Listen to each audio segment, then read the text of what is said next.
Today we're going to take a look at the most famous Chinese spokesperson for the Ministry of Foreign Affairs. The summary of China's efforts in fighting the epidemic can be summed up in 4 words: open, transparent, science-based, and responsible. On the other hand, the American side can be summarized in 4 words: blame-shifting, deflection, stigmatization, and politicization. He is the cornerstone of China's wolf warrior diplomacy foreign policy. You're just asking me this question full of malicious intent, aren't you? I just explained the Chinese government's standpoint very clearly. I please ask that you do not ask unrelated questions. It would be best if you asked the Canadian government about what hostage diplomacy means. So who is he? Okay, let's dive into the story of Zhao Lijian, aka the Wolf Warrior. This guy's had quite the journey. He kicked off his career as a first secretary at the Chinese embassy in the US and worked as a diplomat to Pakistan. Now, get this. In 2010, Zhao hops on Twitter. So, there he is tweeting up a storm. He's talking up Pakistan as well as China's Belt and Road Initiative, and he's not shy about throwing some shade at the West. Before long, this diplomat's doing double duty as an internet celeb. And yeah, while most folks in China can't access Twitter because of the Chinese firewall, diplomats like him have a free pass. But back then, not many Chinese officials were big into tweeting. Zhao was a pioneer in that regard. On Twitter, he really made a prominent mark internationally with only 2 headline-grabbing incidents. First up, there was this online clash back in 2019 with Susan Rice, former US ambassador to the United Nations and National Security Advisor. Sparks flew when Zhao started calling out what he saw as racial segregation in the US, particularly in Washington, D.C. Rice wasn't having any of it. She fired back, calling him a racist disgrace. This Twitter spat got so heated, Rice even suggested to the Chinese ambassador to the US, Kui Tiankai, that Zhao should be sent packing back to China. Little did she know, Zhao wasn't even at the Chinese embassy in the US anymore. Zhao caught onto this mix-up and called her out. This made him well known in one fell swoop in China, though he ended up deleting those tweets later on. The other big controversy was about Australia. It was a rough time. The Australian military was under fire for allegedly abusing prisoners of war, revealed in the infamous Brereton report about alleged war crimes by Australian troops. Zhao, never one to miss a beat, used a Chinese webtoon to post something seriously provocative. This cartoon depicted an Australian soldier about to harm an Afghan child. All of Australia was dumbfounded, and Prime Minister Scott Morrison even demanded an apology from China, which they didn't get. This move by Zhao got people everywhere doing a double take, wondering what on earth a diplomat was doing posting stuff like that. So, there's Zhao Lijian for you. This guy definitely brought a new, intense, personal style to diplomacy, especially on a platform like Twitter, which is anything but formal. Some folks probably weren't too thrilled with his approach, but one thing's for sure, Zhao knew how to make waves and keep everyone talking. The so-called ethnic genocide in Xinjiang, China, is a colossal lie concocted by international anti-Chinese forces. The Chinese government and the people of all ethnic groups in Xinjiang firmly oppose and strongly condemn these accusations. The UK's got plenty of problems of its own, as it is. Those British MPs should mind their own business and do more practical things for their own voters. The Chinese diplomatic crew before Zhao came along were the epitome of playing it cool and keeping under the radar. They were all about being formal, sticking to the script, and basically not rocking the boat. Enter Zhao Lijian, and bam, it's a whole new game. He's not afraid to speak his mind or step into the spotlight, which is a pretty big shake-up from the traditional Chinese diplomatic playbook. But here's where things got way out of line. During the early stages of the pandemic, China started strutting around like they were untouchable. Every chance they got, they were throwing shade at America and Europe. Remember when Italy was scrambling for ventilators, and those brave older folks were giving theirs up for the younger generation. Instead of offering sympathy or support, China was practically doing a victory dance. It was like, look how bad you guys are doing, and look at us, nailing it. The answer is flying in the wind. Open your eyes and look at all the citizens who have perished. You can all just secretly enjoy yourself while you're in China, okay? There's this one example that really sticks in my mind. It's about the time when India was dealing with a real tragedy. People who died from COVID-19 were being cremated by the Ganges River. And what does China do? They compared it to their Shenzhou 5 spacecraft launch and said something like, well, there are 2 different ways to light fires. hinting that while people in India were suffering, China was simply out of their league. Absolutely no humanity whatsoever. Here's the thing. Dealing with a pandemic like this, sure, some countries stumbled out of the gate. That's understandable.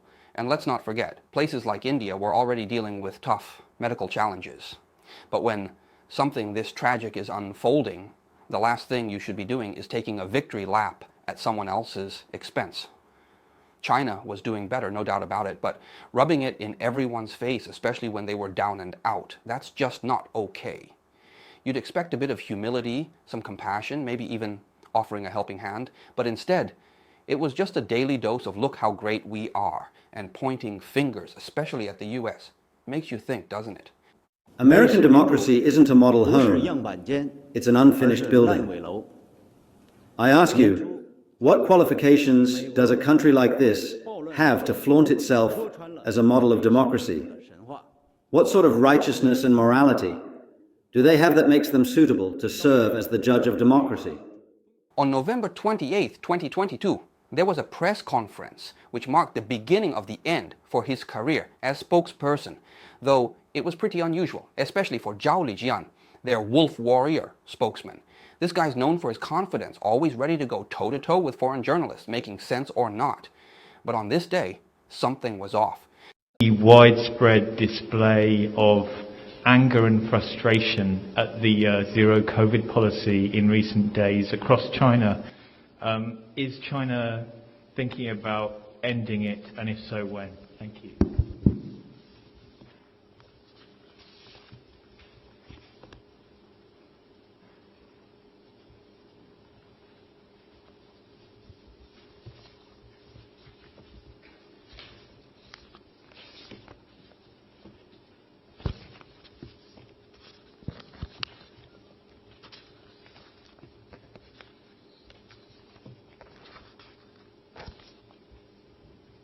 Please repeat the question again. A question from Reuters. Given the widespread display of frustration with the zero COVID policy, is China considering ending it soon, and if so, when?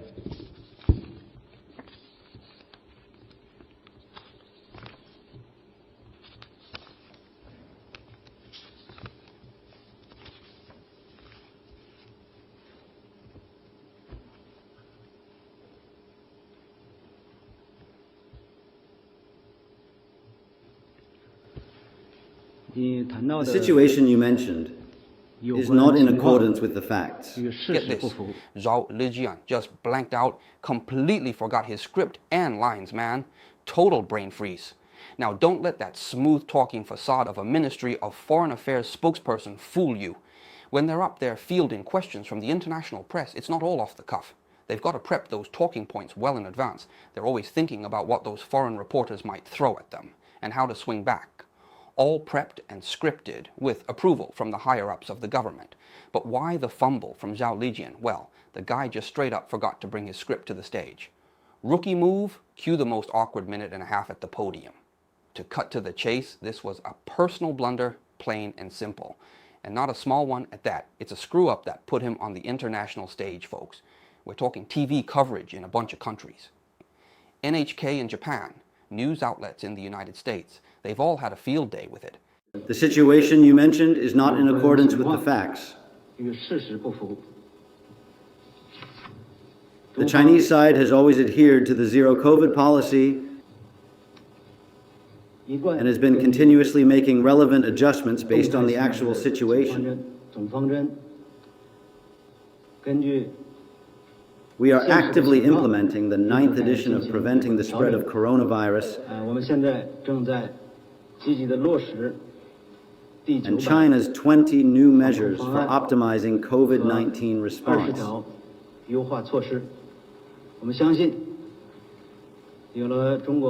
We believe that with the leadership of the Chinese Communist Party, with the cooperation and support of the Chinese people, China's epidemic prevention will definitely succeed. Next question. Zhao Lijian's performance at this press conference was a far cry from his typical fiery self. Instead of the bold, brash demeanor we're used to seeing, he was dodging questions left and right, all hesitant and evasive. It's like he was a different person altogether. Now, the million-dollar question, why the sudden change? One big reason is his wife's actions, especially on the Chinese social media site Weibo. Alright, let's dive into this juicy story about Zhao Lijian's wife and her Weibo account. First off, the whole account is full of PDA. She's out there showing off how blissfully happy she is with Zhao Lijian. There's birthday hats, cake cutting, and those beautification filters, which, let's be honest, are pretty hilarious given their age. It paints this picture of a perfect, lovey-dovey life. No wonder folks online are eating this up. But here's where it gets dicey. During Beijing's COVID outbreak, she's out and about, mask-free, at various events. That's a big no-no, especially when the whole city is being told to mask up in public places.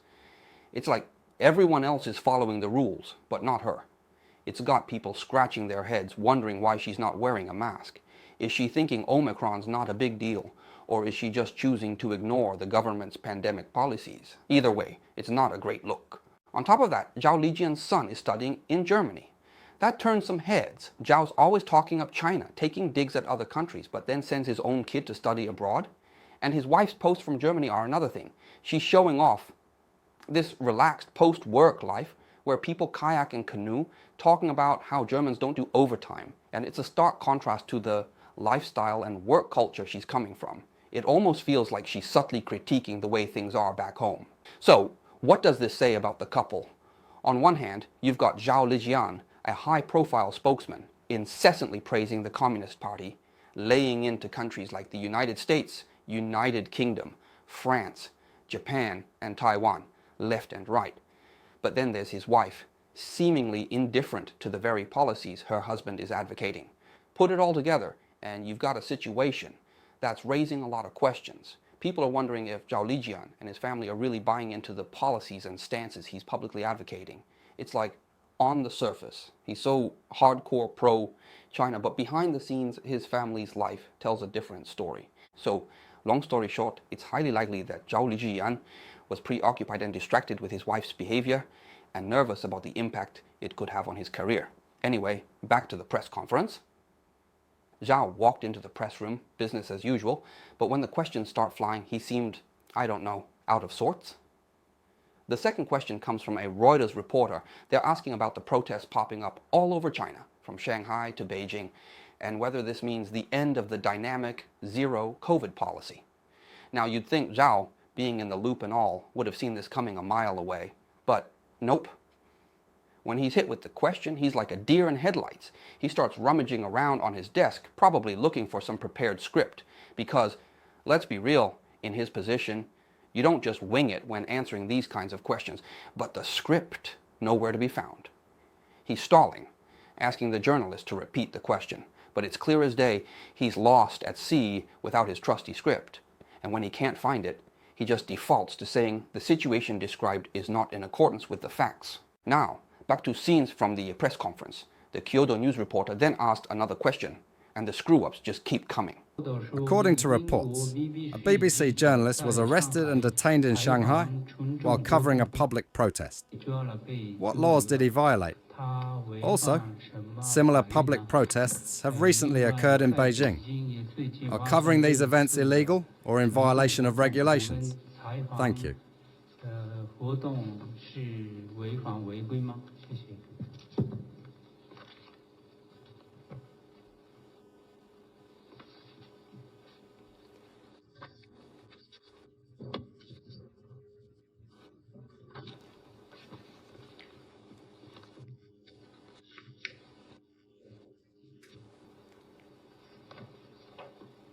Please repeat your question.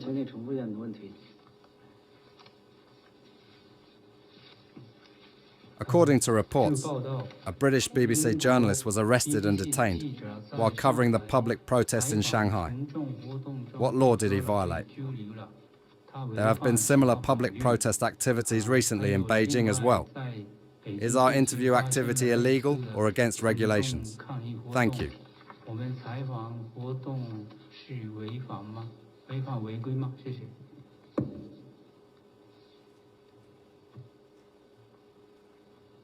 We have seen the BBC's statement regarding the situation, and it is understood that the BBC's statement is not in accordance with the facts. According to the relevant authorities in Shanghai, the journalist in question did not identify themselves as a reporter at the time or proactively show foreign press credentials. At the time of the incident, local law enforcement personnel were advising people to leave the scene. When the individual was uncooperative, they were taken away. The Chinese side has always welcomed foreign journalists to conduct interviews and reports in China in accordance with the law and regulations, and has provided a great deal of assistance and convenience for this purpose. Meanwhile, foreign reporters should try to be aware of how to comply with relevant laws and regulations while conducting interviews and reports in China. Zhao Lijian's exactly the same as before. He's looking and looking, but comes up empty-handed and he asks for a repeat, then makes up some random thing. This time it completely goes against the government's official statement. As for the events that took place on November 27th, 2022, there was a huge protest in Shanghai. Amidst this, a BBC journalist was forcibly removed by local police while trying to cover the event. Shanghai officials claimed it was a health concern. They were worried about the journalist possibly being infected by the crowd.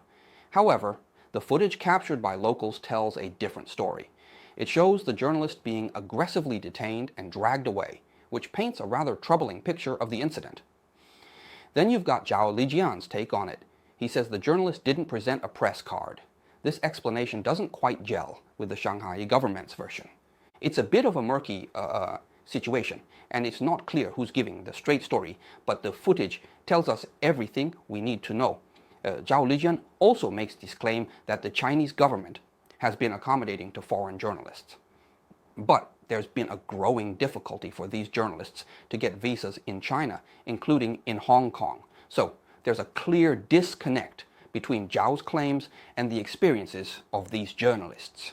Here's another clip when asked about the Urumqi fire. A lot of people blame the tragic loss of life on the Communist Party's inhumane epidemic prevention policies.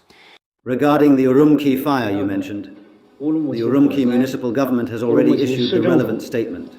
There are indeed some malicious forces at work on social media, connecting this fire with the local epidemic prevention and control policy. The Urumqi city government has already held a related press conference. The facts have been clarified and the rumors and slander have been refuted. Now, for a while there, China seemed to be leading the pack in pandemic management. They were quick to implement strict measures and it looked like they had it under control. But then the virus surged again, and suddenly they found themselves in a tough spot, dealing with millions of cases per day. Talk about a reality check. So, the National Health Commission decides, out of the blue, to stop sharing their daily COVID updates with the public on Christmas Day 2022. Then, suddenly and without warning, China decided to completely lift isolation measures by the end of 2022. This was a bit of a shocker because since the Wuhan outbreak, we'd gotten used to these daily briefings. Now, why did they choose to call it quits? The Urumqi fire was a big reason. People were pissed off and revolting like crazy on a scale that was unprecedented. This definitely scared Xi Jinping enough to finally make a move. Anyway, the official data from the National Health Commission was so blatantly fabricated that everyone thought these numbers were a joke or something. For example, on December 25th, they reported 300 cases in Beijing, 1,000 in Guangdong, and just a dozen in Zhejiang.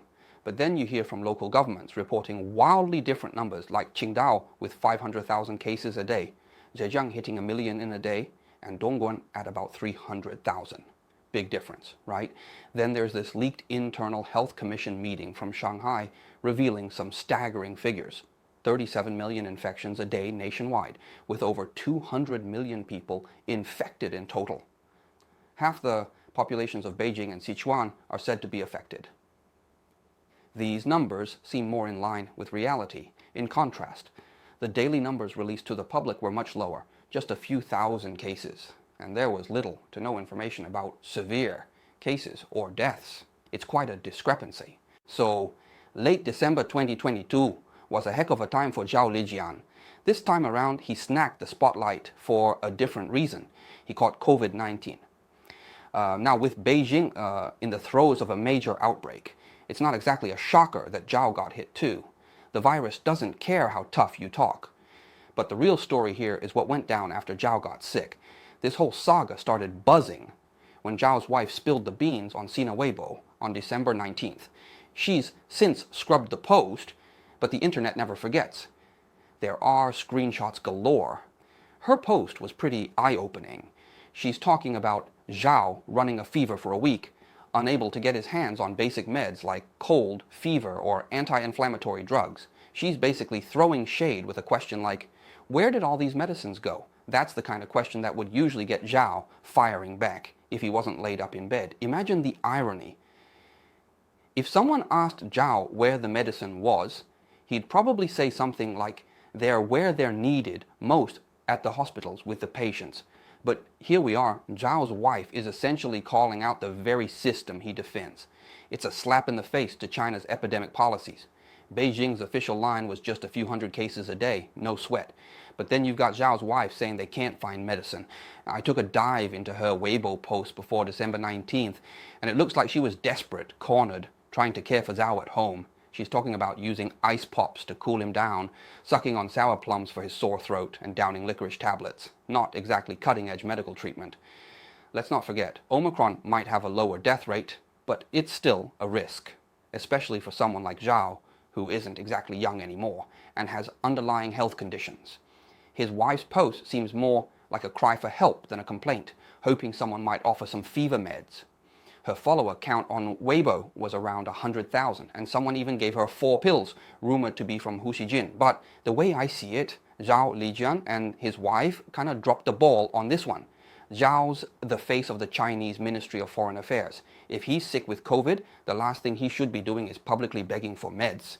That's like a slap in the face to the party and the government, not to mention ammo for foreign critics. Soon after all of this, in January of last year, Zhao Lijian was moved from his powerful position as spokesperson of the Ministry of Foreign Affairs to the Deputy Director General of the Department of Boundary and Ocean Affairs. After this happened, it can be said that his career is probably finished.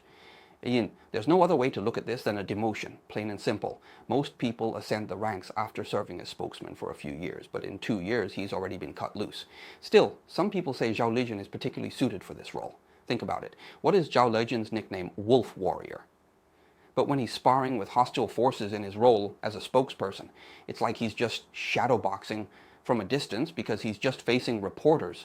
But when it comes to the Department of Boundary and Ocean Affairs, they can have him handle China's territorial disputes now. China and Japan have been going at it over that stuff for decades.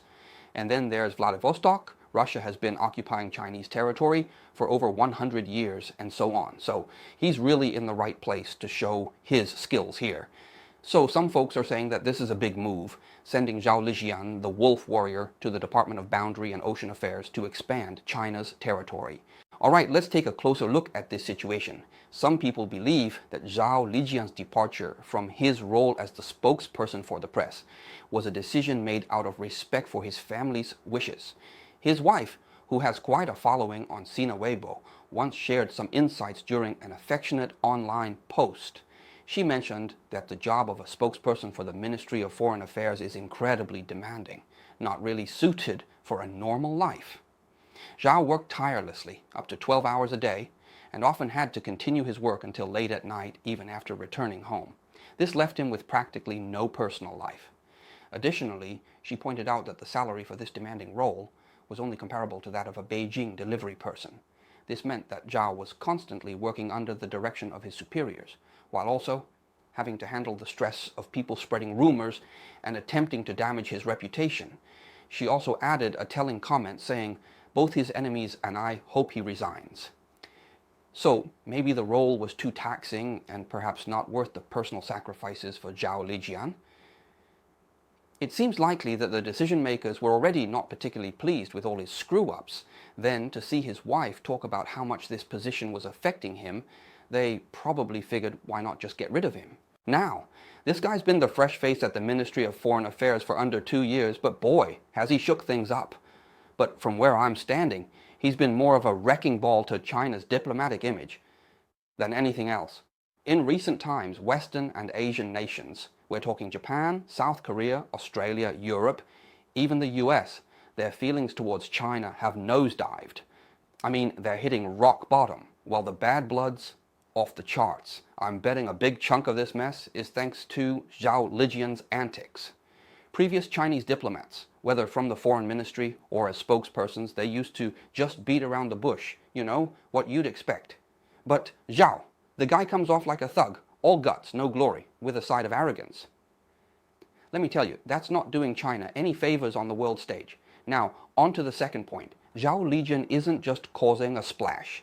He's setting a terrible example for other diplomats in China. It's like he's opened the floodgates.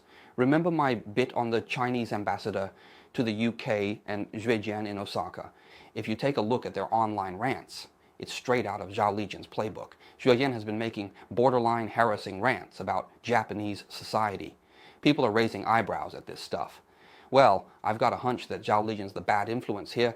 The guy shot to fame by duking it out with Western diplomats and politicians on social media, and boom, next thing you know, he's the face of the Chinese Ministry of Foreign Affairs. Others saw this and thought, hey, here's my express ticket to the top. So they started mimicking his style. In my book, Zhao Lijian's left a mark on China's diplomacy that's going to take years to scrub off. I've heard he's a decent guy off stage. No airs, no trouble for his team. But as a spokesperson, we can't just go by his off-duty persona. We've got to judge him by his on-the-job performance. And frankly, a lot of what he said has turned into punchlines and made China's diplomatic efforts look like a comedy show. Now, about Zhao getting transferred and what that means for China's wolf warrior diplomacy. First up, this whole wolf warrior approach isn't something the Ministry of Foreign Affairs just dreamed up on a whim. Nope. That directive comes straight from the top dogs in the Communist Party. And let's be real, changing that, not gonna happen overnight. My 2 cents. Don't expect a massive shift in wolf warrior style of diplomacy just because Zhao's been shuffled off to a new gig. But I reckon we might see some toning down in the foreign ministry's approach. Instead of Zhao's in-your-face tough guy shtick, we could be looking at more nuanced, subtle styles. Think Wang Wenbin or Mao Ning. They might still be pulling everyone's legs, but at least it won't be as rough and tumble as Zhao's way of doing things. And hey, let's hope Zhao takes a long, hard look at his past as a diplomat, internet sensation, and spokesperson, and the impact it had on both him and China. Okay, that's all for today. Thank you for watching this episode of State of Play in China. To discover more insider stories about China you won't find anywhere else, please consider subscribing to our channel. Thank you all for watching and see you next time. 这是一个充满恶意的问题吧？敏感的是你，恐怕不是台湾海峡。生活在中国，你们就偷着乐吧。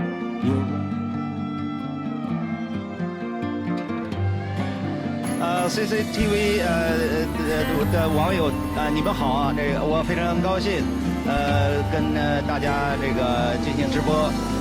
我是驻巴使馆的二把手。